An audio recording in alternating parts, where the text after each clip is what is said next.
Hidup TV mempersembahkan Oase Rohani Katolik yang dibawakan oleh para imam Keuskupan Agung Jakarta.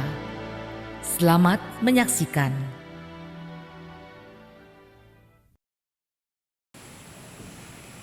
Sahabat Oase Rohani Katolik dimanapun Anda berada, apa kabar? Shalom. Semoga kita semua dianugerahi rahmat kesehatan yang berlimpah. Hari ini kita akan merenungkan bacaan-bacaan yang mengajak kita dan mengundang kita untuk semakin berani mewartakan Injil, untuk semakin berani mewartakan kabar sukacita kepada semakin banyak orang. Maka di awal permenungan kita, marilah kita memohon rahmat, keterbukaan hati kepada Tuhan, supaya kita semua bisa semakin menghayati sabda Tuhan yang kita renungkan hari ini. Dalam nama Bapa dan Putra dan Roh Kudus, amin. Allah Bapa di surga, sabdamu sungguh mengagumkan, sabdamu sungguh menggerakkan hati kami untuk semakin hari semakin berani menjadi pewarta kabar sukacitamu. Mampukanlah kami ya Tuhan di dalam keseharian kami. Semoga kami semakin hari semakin Engkau mampukan untuk berteguh di dalam setiap sabda yang boleh kami resapkan hari ini. Tuhan, jadikanlah kami pewarta kabar sukacitamu yang semakin hari semakin setia untuk menghidupi apa yang Putramu sabdakan, apa yang Putramu wartakan kepada kami. Dan buatlah kami untuk menjadi pribadi yang tangguh, yang menjadi pribadi yang mampu untuk berkorban kepada semakin banyak orang. Demi Kristus Tuhan dan pengantara kami. Amin. Bacaan pertama dari surat Rasul Paulus kepada jemaat di Korintus. Saudara-saudara, jika aku memberitakan Injil, aku tidak mempunyai alasan untuk memegahkan diri. Sebab itu adalah keharusan bagiku. Celakalah aku jika tidak memberitakan Injil. Seandainya aku melakukan pemberitaan itu atas kehendakku sendiri, memang aku berhak menerima upah. Tetapi karena aku melakukannya bukan atas kehendakku sendiri, pemberitaan itu merupakan tugas yang ditangguhkan Allah kepadaku. Kalau demikian, apakah upahku? Upahku ialah bahwa aku boleh memberitakan Injil tanpa imbalan, dan bahwa aku tidak menuntut hakku sebagai pemberita Injil. Sesungguhnya aku bukan hamba siapapun. Meskipun begitu, aku menjadikan diriku hamba semua orang, supaya aku boleh memenangkan sebanyak mungkin orang. Bagi orang-orang yang lemah, aku menjadi seperti orang yang lemah, supaya aku dapat menyelamatkan mereka yang lemah.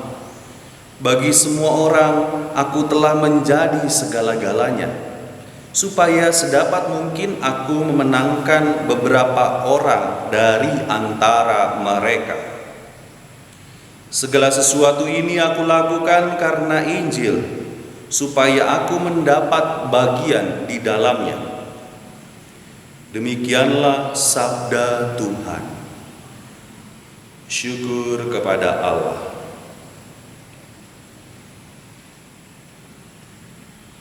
Pergilah ke seluruh dunia dan wartakanlah Injil. Pergilah ke seluruh dunia dan wartakan Injil. Pujilah Tuhan, hai segala bangsa. Megahkanlah Dia, hai segala suku bangsa. Pergilah ke seluruh dunia dan wartakanlah Injil. Sebab kasih-Nya hebat atas kita dan kesetiaan Tuhan untuk selama-lamanya. Pergilah ke seluruh dunia dan wartakanlah Injil. Haleluya, haleluya, haleluya, haleluya, haleluya, haleluya. Pergilah dan jadikanlah semua bangsa muridku. Aku menyertai kamu senantiasa sampai akhir zaman. Haleluya, haleluya, haleluya. Tuhan bersamamu dan bersama rohmu. Inilah Injil Yesus Kristus menurut Santo Markus. Dimuliakanlah Tuhan.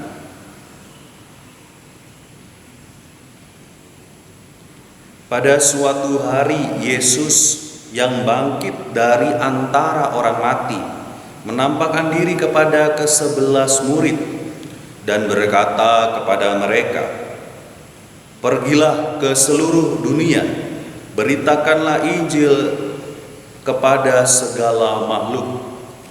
Siapa yang percaya dan dibaptis akan diselamatkan, tetapi siapa yang tidak percaya akan dihukum.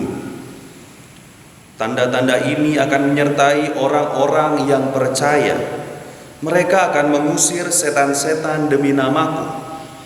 Mereka akan berbicara dalam bahasa-bahasa yang baru bagi mereka. Mereka akan memegang ular, dan sekalipun minum racun maut, mereka tidak akan mendapat celaka. Mereka akan meletakkan tangannya atas orang sakit, dan orang itu akan sembuh." Sesudah berbicara demikian kepada mereka, terangkatlah Tuhan Yesus ke surga, lalu duduk di sebelah kanan Allah. Maka pergilah para murid memberitakan Injil ke segala penjuru, dan Tuhan turut bekerja dan meneguhkan firman itu dengan tanda-tanda yang menyertainya. Demikianlah Injil Tuhan. Terpujilah Kristus.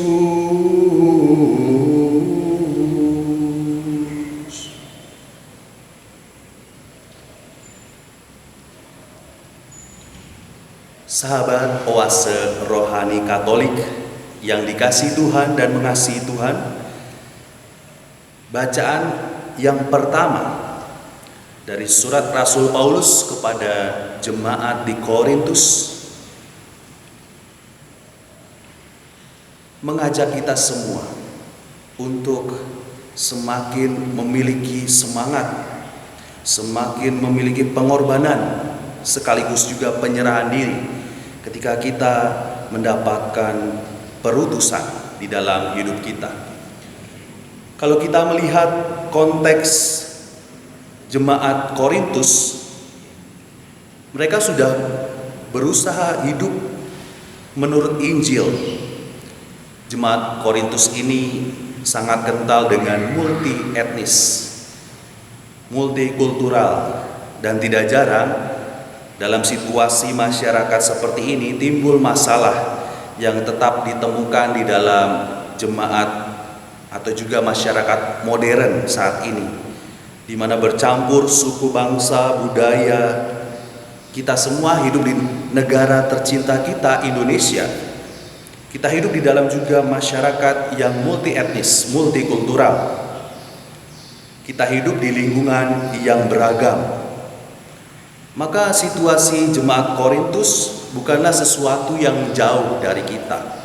Kita hidup di negara Indonesia ini berdampingan dengan saudari-saudara kita yang beragama lain, beragam suku, bahasa, dan budaya. Suatu kali ketika saya belajar teologi di Seminari Tinggi Kentungan, saya harus belajar bahasa Jawa. Karena di Yogyakarta mereka sehari-hari menggunakan bahasa Jawa. Dan suatu kali ketika saya menjadi diakon, sebagai diakon, saya harus berkhotbah dalam bahasa Jawa. Anak Jakarta harus berkhotbah dalam bahasa Jawa. Ini merupakan suatu salib bagi saya ketika harus belajar bahasa Jawa, bahasa yang begitu asing bagi saya. Tetapi saya mempelajari bahasa Jawa. Saya bertanya kepada teman-teman frater di sana yang lebih ahli bahasa Jawa, termasuk juga dengan Romo. Saya belajar bahasa Jawa, mengeja satu huruf, satu kata, satu kalimat, bahkan bisa merangkai khotbah. Maka kebiasaan hidup di masyarakat yang beragam ini sungguh dirasakan oleh jemaat di Korintus. Paulus yang saat itu hadir dengan semangat yang tinggi, yang bergelora, membela haknya sebagai rasul. Memang dalam situasi masyarakat Korintus saat itu ada yang menyangkal bahwa dia adalah seorang rasul. Tetapi Paulus telah melihat Tuhan yang bangkit, Tuhan yang hidup. Maka hidup serta buahnya, karyanya adalah bukti dari kerasulan Rasul Paulus. Bukan menjadi sebuah keraguan tentang statusnya yang disangkal sebagai rasul, menyebabkan Paulus mengabaikan hak-haknya sebagai rasul.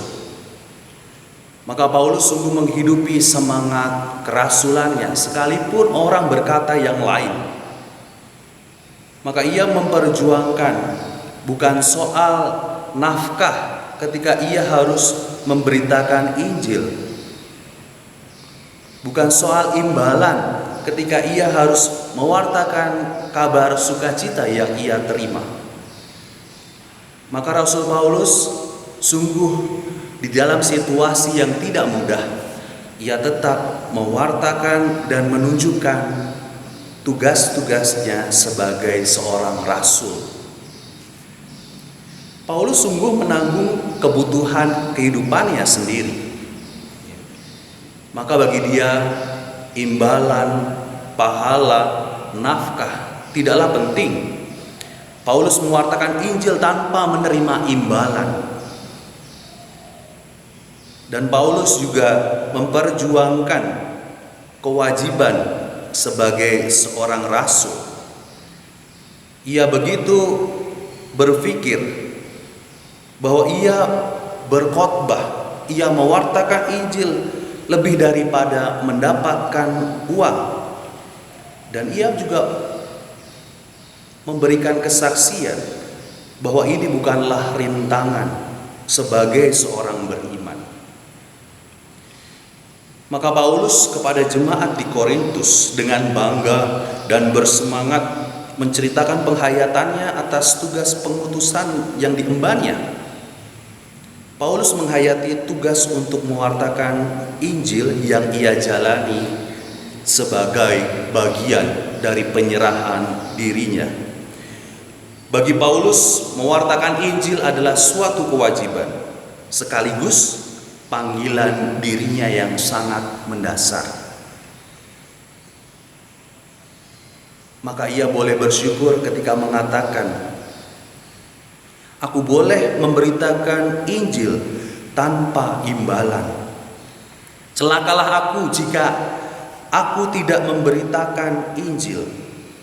Ia menempatkan orang-orang yang ada di sekitarnya, terutama jemaat di Korintus, adalah segala-galanya. Maka pada bagian akhir bacaan pertama tadi Rasul Paulus juga mengatakan, segala sesuatu aku lakukan karena Injil, supaya aku mendapat bagian di dalamnya. Rasul Paulus mengalami pengalaman dikasih Tuhan Yesus yang luar biasa sehingga mengubah hidupnya. Ia menjadi begitu bersemangat dan membagikan pengalamannya itu kepada sesama, kepada jemaat di Korintus, bahwa ia mengalami dikasihi Tuhan secara luar biasa, dan ini ia bagikan kepada sesamanya dengan penuh luapan syukur, rasa syukur yang membuatnya seolah-olah ingin membalas hutang kasihnya kepada Tuhan. Maka kasih Allah yang tiada batas yang dirasakan oleh Rasul Paulus tiada terukur, yang ia terima di dalam Yesus Kristus, menunjukkan betapa ia menghendaki agar semua orang seperti dirinya menemukan Kristus, mengalami kasih Kristus di dalam Injil. Maka dengan hati berkobar tadi Rasul Paulus mengatakan, celakalah aku jika aku tidak memberitakan Injil. Kita yang merayakan peringatan Santo Fransiskus Xaverius hari ini juga bisa menjadi inspirasi betapa Fransiskus Xaverius juga menghidupi apa yang dilakukan oleh Rasul Paulus. Pada awal karyanya di India dan juga di Maluku, fokus dari Santo Fransiskus Xaverius adalah kaum marginal, kaum yang terpinggirkan, kaum yang dilupakan. Namun ketika di Jepang, Fransiskus Xaverius mengubah strateginya dengan mendatangi kaum elit, karena mereka tidak mau menerima seorang yang berpakaian miskin seperti Fransiskus. Maka Santo Fransiskus Xaverius tidak menyebarkan iman Katolik dengan cara berdebat dengan orang-orang biasa, dengan kaum awam. Dia memulainya dengan mempelajari terlebih dahulu bahasa setempat, kebudayaan setempat. Ia menggali kebudayaan lokal yang cocok untuk menanamkan nilai-nilai Katolik di dalam kehidupan sehari-hari. Maka ini menjadi titik tolak dari Santo Fransiskus Xaverius ketika ia harus memberitakan Injil dengan berbagai cara. Tidak bisa ia hanya memaksakan kehendaknya sendiri untuk mewartakan Injil dengan cara-cara yang klasik. Maka ia mempunyai pertanyaan besar, apa gunanya seseorang memperoleh dunia dan kehilangan jiwanya? Fransiskus Xaverius berani menjadi abdi Allah untuk penyebaran Injil ke seluruh dunia. Maka pengalaman-pengalaman kita di dalam keseharian, kita diajak oleh Rasul Paulus dan juga Fransiskus Xaverius untuk terus-menerus mencari cara bagaimana kita bisa memberitakan Injil sebagai sebuah panggilan di dalam hidup kita. Bagaimana kita terus berjuang untuk mewartakan nilai-nilai iman Kristiani yang kita hidupi dari hari ke hari. Maka Fransiskus Xaverius sungguh mengikuti apa yang menjadi teladan Rasul Paulus. Bagi semua orang, aku telah menjadi segala-galanya, supaya aku sedapat mungkin memenangkan beberapa orang dari antara mereka. Segala sesuatu ini aku lakukan karena Injil, supaya aku mendapat bagian di dalamnya. Maka para sahabat oase rohani Katolik yang dikasihi Tuhan, kita bisa belajar dari kedua tokoh yang menjadi inspirasi untuk mewartakan Injil. Segala rintangan, segala halangan bukanlah segala-galanya, tetapi karena kita mengalami kasih Allah, kita mengalami kasih Kristus di dalam keseharian kita, kita diundang untuk terus-menerus memberitakan Injil. Bacaan Injil yang tadi kita dengarkan dari Santo Markus, kata-kata emas yang bisa menjadi inspirasi bagi kita adalah pergilah ke seluruh dunia, beritakanlah Injil kepada segala makhluk. Apa yang menjadi keteladanan dari Fransiskus Xaverius? Ketaatannya sungguh-sungguh melaksanakan perintah Yesus. Pergilah ke seluruh dunia, beritakanlah Injil kepada segala makhluk. Kata seluruh dunia di dalam bahasa Yunani ini berarti kosmos. Sedangkan segala makhluk ada dalam bahasa Yunani adalah ktisis. Kosmos tidak hanya berarti dunia, tetapi sesuatu yang teratur, sesuatu sistem dan ruang hidup. Sedangkan ktisis adalah segala sesuatu yang tercipta. Atas dasar itu, Fransiskus Xaverius masuk ke dalam keteraturan sistem, lingkungan hidup, struktur masyarakat, sistem kehidupan manusia, dimanapun Santo Fransiskus Xaverius berada, guna memberikan dimensi yang baru, yang mendasar pada kabar gembira. Maka inilah semangat yang dihidupi oleh Santo Fransiskus Xaverius ketika ia memberitakan Injil. Ia menyesuaikan diri dengan tempat, budaya, bahasa dimanapun ia berada.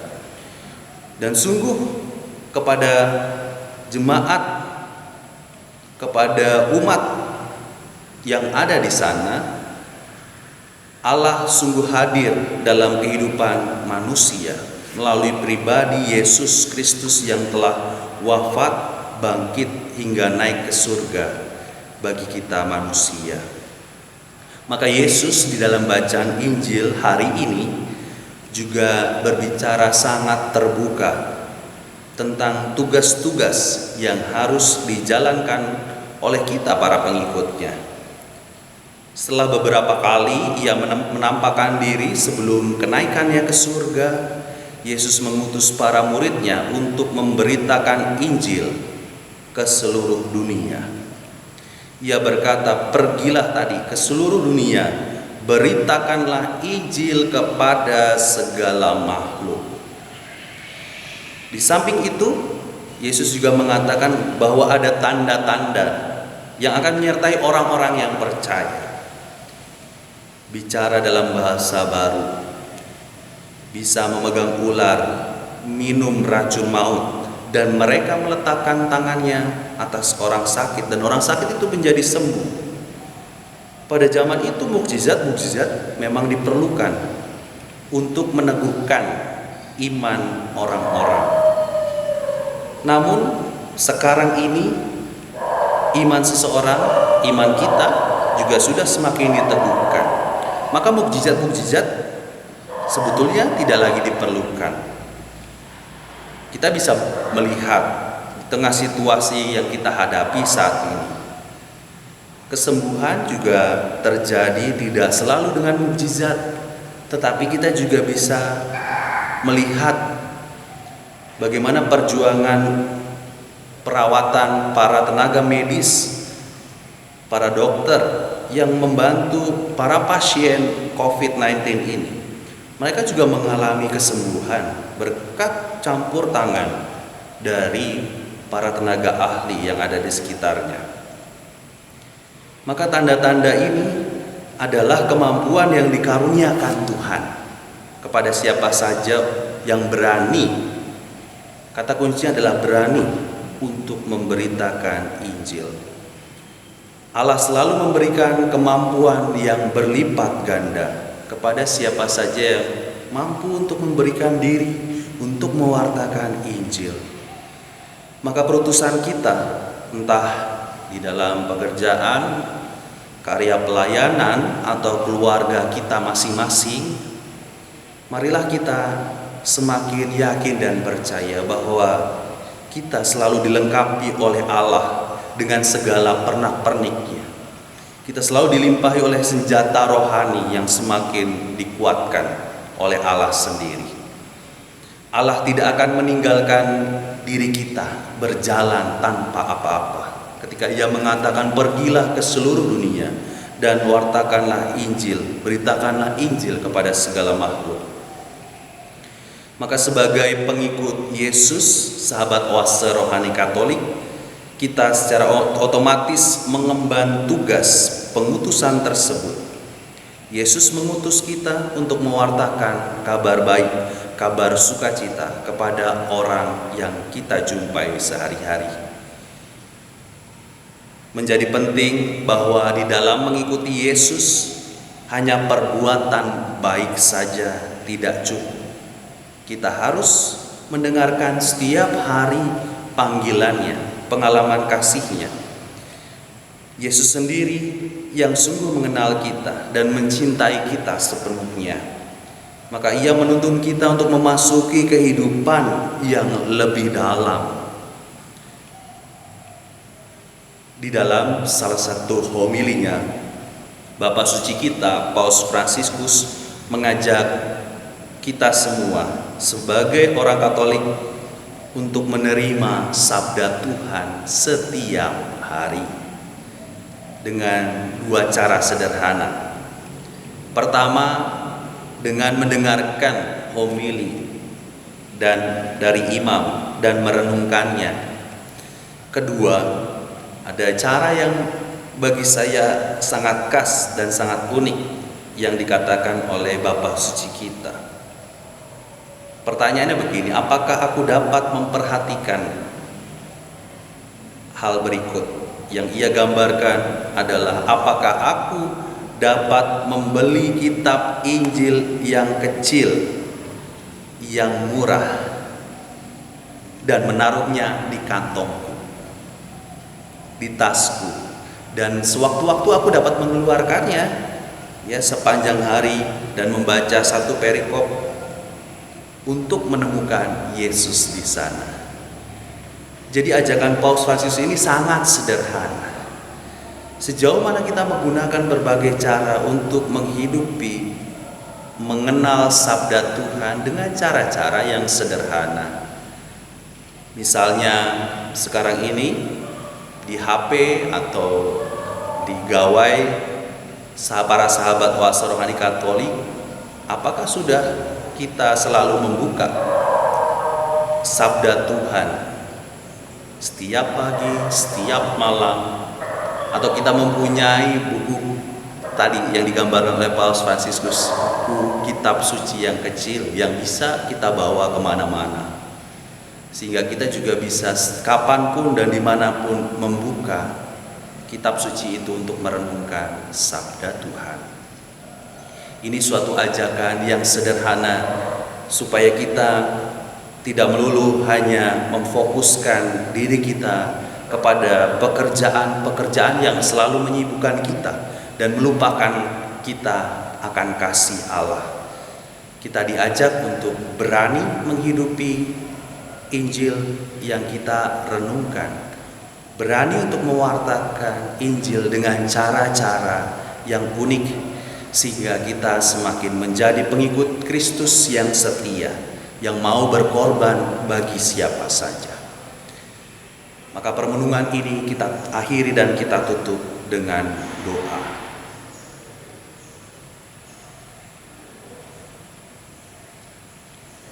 Allah Bapa di surga, sungguh besar kasih-Mu kepada kami yang selalu bisa kami rasakan melalui kehadiran orang-orang yang ada di sekitar kami.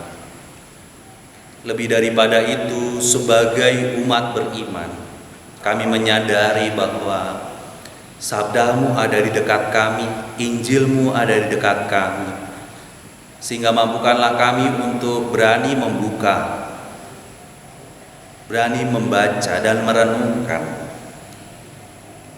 Injil dan sabda yang boleh kami renungkan setiap hari. Dan buatlah hati kami menjadi hati yang selalu berkobar-kobar dengan semangat, karena kami boleh menjadi pewarta Injil kepada semakin banyak orang, kepada segala makhluk yang kami jumpai. Dan buatlah hati kami ini menjadi hati yang tegar ketika kami menghadapi pelbagai rintangan, berbagai kesulitan yang tidak mudah. Semoga kami tidak mudah patah semangat ketika kami harus memberitakan Injil kepada semakin banyak orang. Tuhan, ajarilah kami menjadi pribadi yang semakin rendah hati ketika kami boleh Engkau utus di tengah pekerjaan, keluarga, komunitas, atau dimanapun Engkau mempercayakan segala tugas dan tanggung jawab kami. Semua ini kami mohon kepadamu demi Kristus Tuhan dan pengantara kami. Amin. Marilah saudari-saudari yang terkasih, kita memohon berkat dari Tuhan. Tuhan bersamamu dan bersama roh. Semoga orang-orang yang kita cintai, orang-orang yang kita doakan, keluarga kita, dan kita semua selalu dibimbing dan diberkati oleh berkat Allah yang Maha Kuasa, Bapa dan Putra dan Roh Kudus. Amin. Demikianlah oase rohani Katolik yang dibawakan oleh para imam Keuskupan Agung Jakarta. Tuhan memberkati.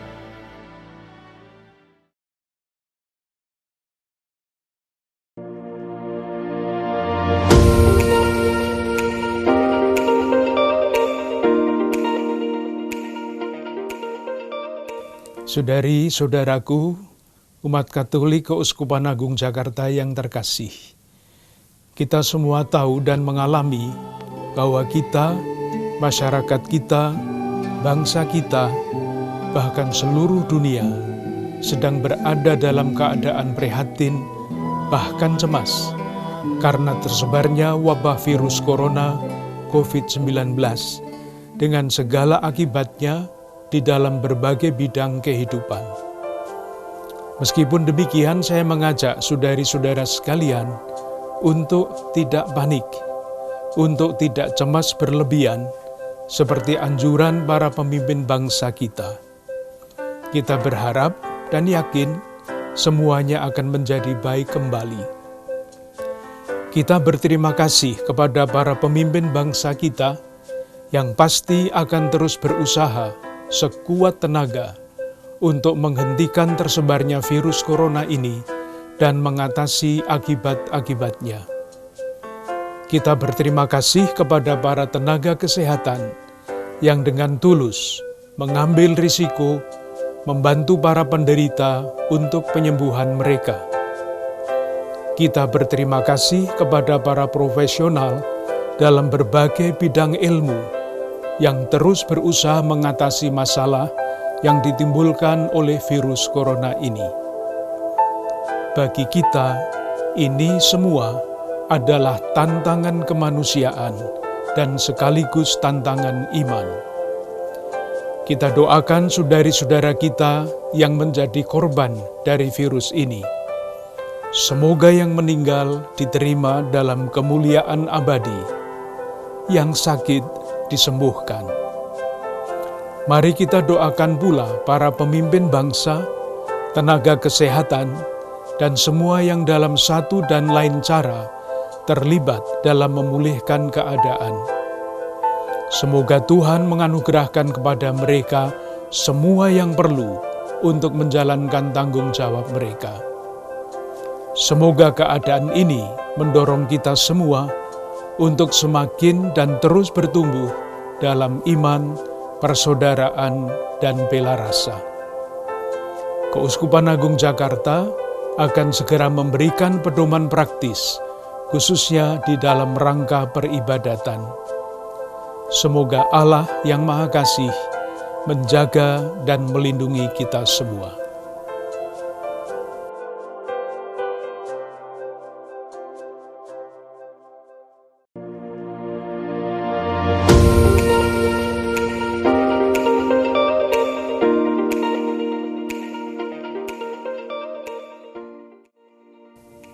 Saudari-saudara umat Keuskupan Agung Jakarta, salam damai kasih Kristus.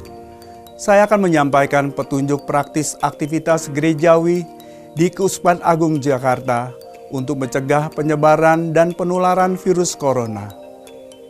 Pertama, sebelum perayaan Ekaristi, 1. Jendela dan pintu gereja dibiarkan terbuka.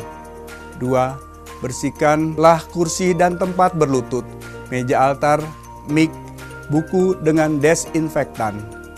3. Bagi umat yang berdemam tinggi dan sakit pernafasan, batuk, pilek, sakit tenggorokan, serta mereka yang merasa dapat menularkan, tetap berada di rumah dan memeriksakan diri ke dokter.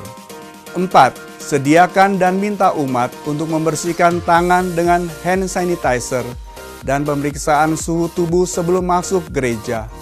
Bagi umat yang bersuhu tubuh 37 derajat Celcius ke atas, diminta untuk kembali ke rumah dan pergi ke dokter. 5. Tidak disediakan air suci di depan gereja. 6. Mendiakan kotak kolekte di depan gereja. 7. Apabila dimungkinkan, silakan untuk melakukan penyemprotan desinfektan di dalam dan lingkungan atau kompleks gereja. Selanjutnya, perayaan Ekaristi. 1. Umat yang sehat dapat tetap mengikuti perayaan Ekaristi di gereja. Bagi yang sedang menderita demam atau sakit pernafasan, batuk, pilek, sakit tenggorokan, dan mereka yang merasa dapat menularkan, diminta beribadah di rumah dengan mengikuti perayaan Ekaristi hari Minggu melalui media online.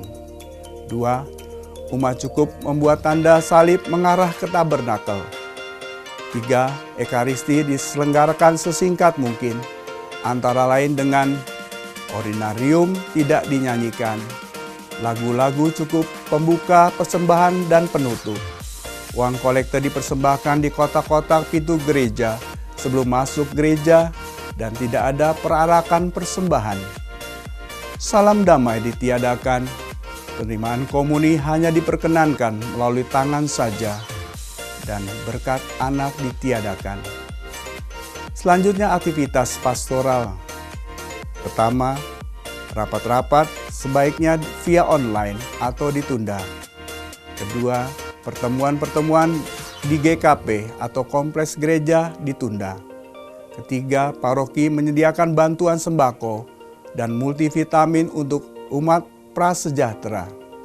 Keempat, saat ini juga menjadi kesempatan yang baik bagi umat Keuskupan Agung Jakarta untuk berbela rasa kepada tetangga yang membutuhkan dengan memperhatikan kesehatan diri. Selanjutnya, sakramen pengampunan dosa. Mengacu pada ketentuan Kanon 961 ayat 1.2, Bapak Uskup Ignatius Kardinal Suharyo menilai adanya kebutuhan berat untuk memberikan absolusi umum kepada umat beriman selama masa Prapaskah ini. Namun absolusi umum hanya dapat diberikan sejauh tuntutan Kanon 962 terpenuhi. Ada penyelesaian atas semua dosa, sehingga masing-masing berdisposisi layak dan berniat untuk mengakukan dosa-dosa berat satu persatu pada saatnya yang tepat setelahnya. Karena itu sebelum absolusi umum diberikan, hendaknya para peniten dipersiapkan secara sungguh-sungguh melalui ibadat tobat bersama. Absolusi umum ini hendaknya tetap memberi ruang bagi umat beriman yang ingin mengaku dosa secara pribadi. Selanjutnya ada catatan khusus. Pertama, petunjuk praktis ini akan selalu disesuaikan dengan situasi dan kondisi terbaru. Yang kedua, silakan Dewan Paroki Harian menyesuaikan petunjuk ini dengan kondisi dan situasi tempat atau paroki masing-masing. Saudara-saudari terkasih, marilah hidup sehat dan bersih. Kita berdoa agar wabah corona cepat berlalu. Tuhan memberkati.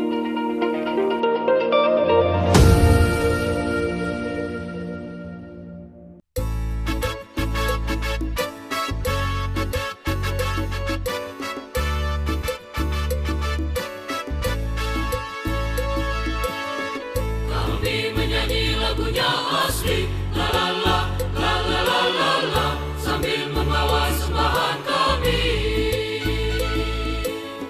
Kami menyanyi lagunya asli, la la la, la la la la la, sambil membawa sembahan kami.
Masuklah pintu gerbang Allah, hormati, pujilah namanya, karena Allah kita baik selamanya. Datang pada Tuhan dengan bernyanyi, tiup dengan merdu bunyi sangkakala, bersorak baginya hai seluruh bumi, berbaktilah dengan sukaria. Masuklah pintu gerbang Allah, hormati, pujilah namanya, karena Allah kita baik selamanya. Bangunlah betangnya di hutan rimba, tanam pohon-pohon daunnya mereka, hadap pada Tuhan bernyanyi gembira, sadarilah Tuhan itu Allah. Masuklah pintu gerbang Allah, hormati, pujilah namanya, karena Allah kita baik selamanya.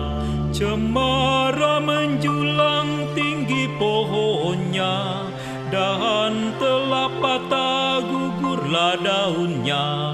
Cinta kasih Tuhan kekal selamanya, setianya tetap selamanya.